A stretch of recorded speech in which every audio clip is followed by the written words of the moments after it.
팩트체크를 시작하겠습니다. 연말에 술자리가 많아져서 그런지 최근에 음주와 관련된 시청자 질문이 팩트체크에 많이 접수가 되고 있다고 하는데요. 오늘 팩트체크는 이와 관련해서 가장 많이 들어온 궁금증 가운데 하나를 좀 풀어드린다고 합니다.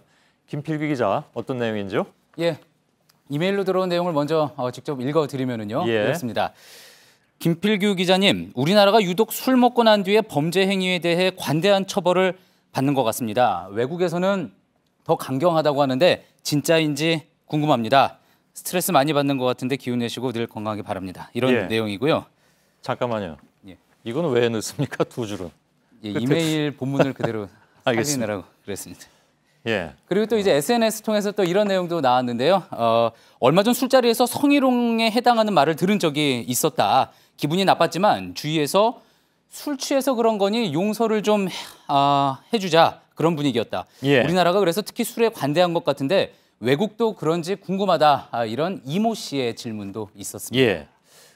아무튼 꾸준히 문제로 지적된 이슈들이긴 하죠. 실제로 그런 면이 있는가요? 이런 이야기가 나오는 법적 근거는 이렇습니다. 형법 10조 2항인데요. 심신장애로 변별 능력이 없는 사람이 범죄를 저지를 경우 그 형을 줄여줄 수 있다는 내용입니다. 자, 그러니까 만취 상태 역시 내가 지금 무슨 행동을 하는지 알 수 없는 일종의 심신장애 상태로 간주해서 감형을 해준다는 거죠. 자, 물론 취했다고 무조건 다 봐준 거는 아닙니다. 그 이후 3항에 단서를 달아놨는데 어떤 일을 내가 저지르겠다는 생각으로 일부러 술을 마신 경우는 이 감형에서 제외된다 이렇게 돼 있습니다.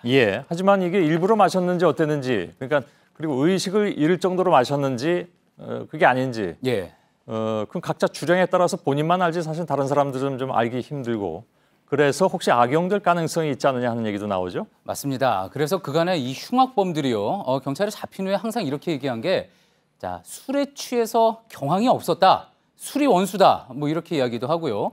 또 김길태 같은 경우에는 술에 취해 아무 기억이 안 난다. 이렇게 술 핑계를 대는 경우가 많았던 겁니다. 2009년 대법원 양형위원회에서 한번 조사를 해봤는데요.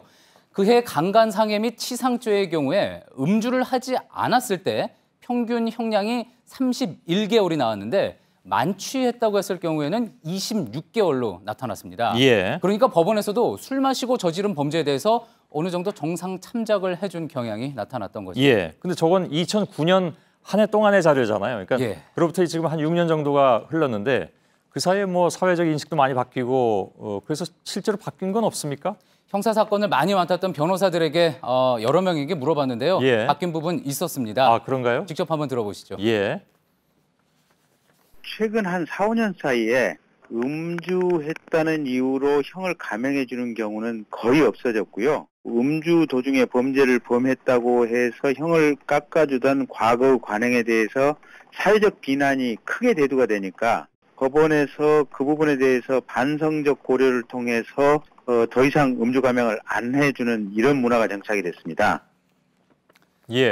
반성적 고려가 있었다 그랬는데 어떤 내용이냐? 2008년이었죠. 초등학생을 납치 성폭행한 조두순 사건이 특히 분위기를 바꾸는 계기가 됐습니다. 처음에 무기징역이 구형됐지만 이 알코올 중독자에 그때 또 만취 상태였다는 점을 감안해가지고 12년형으로 확정이 됐었죠. 근데 여론이 뭐 들끓었습니다. 그랬더니 이제 양형위원회에서는요, 2012년 만취 상태 범죄에 대한 감경 기준을 강화했고요. 또 그리고 국회도 나서서 2013년에 성폭력 특례법을 개정해서 음주로 심신장애 상태였다고 해도 성폭력 범죄를 저질렀다면은 형을 깎아줄 수 없다, 감해줄 수 없다고 못을 박았습니다. 근데 그게 다 지켜졌는지 모르겠습니다. 그러니까 왜냐하면 아직도 간혹 가다 보면 뭐 술에 취해서 우발적으로 저지른 일이다 이렇게 정상 참작하는 그런 예가 판결이 나온 적이 있지 않나요?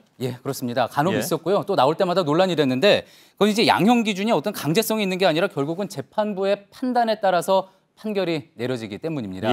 그래서 아직 국민 법감정과 또 판결 사이에 시차가 있다는 지적도 나오는데요. 그래도 이렇습니다. 예전에 비해 만취 상태를 감경 사유로 보지 않는 분위기가 커진 게 사실이다. 오히려 요즘 판결문에는 만취 상태였다는 피고인 주장, 변호인의 주장을 받아들이지 않는다고 명시하는 경우도 많다는 게 변호사들의 이야기였습니다. 그럼 외국 경우는 어떻습니까? 그러니까 이른바 주취 감형 이걸 인정하는 다른 나라들도 있습니까? 좀 알아봤는데요. 나라마다 이제 조금씩 다른데 일본이 우리와 비슷하게 만취자를 심신상실, 심신미약자로 봐서요. 형을 줄여주는 경우가 있었습니다. 예. 영국은 분위기가 좀 많이 달라서요. 만취 범죄에 대해서 오히려 가중 처벌을 내린 판례가 많았습니다. 예. 그럼 미국은 어떨까? 미국 역시 상당히 엄격한 모습이었는데요. 전문가 이야기로 들어봤습니다. 미국은 거의 없다고 봐야 돼요. 어떤 범죄에서든지 본인이 자의적인 음주는 감형 사유가 안 돼요. 어떻게 보면 감형 사유가 안 된다. 미국 연방 대법원 거기에서 얘기하기를 음주는 디펜스가 안 된다. 음주가 방어 논리가 안 되는 거예요. 음주는. 예. 그러니까 자의적 음주, 스스로 술을 마셔서 취했으니까 이것을 감형 요소로 볼 수 없다는 건데, 근데 음주를 감형 요소로 또 주장할 수 있는 몇몇 주가 있기는 합니다. 예. 하지만 거의 뇌에 이상이 있을 정도의 알코올 중독자라든지 뭐 정신 이상자 수준의 진단을 받았을 때만 가능해서요. 실질적으로 입증은 힘들다고 합니다. 예. 엄밀하게 보면 이제 각 나라의 그 술에 대한 인식, 문화 이런 것들이 판결에 영향을 좀 미친다 이렇게 봐야 될 것 같군요. 예, 그렇습니다. 예. 자, 그런데 앞서도 봤듯이요. 지금 그 문화나 인식이 국내에서도 많이 바뀌고 있고요. 그게 또 판결에도 반영이 되고 있습니다. 예. 자, 그러니 연말 술자리 가지시는 분들 좀 취해도 봐주겠지 하는 생각 마시고요.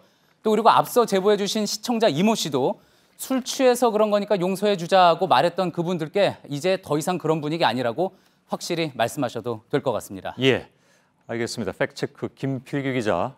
요즘 스트레스 많이 받으시는 것 같은데 기운도 내시고 피곤하지 말길 바라겠습니다. 수고했습니다.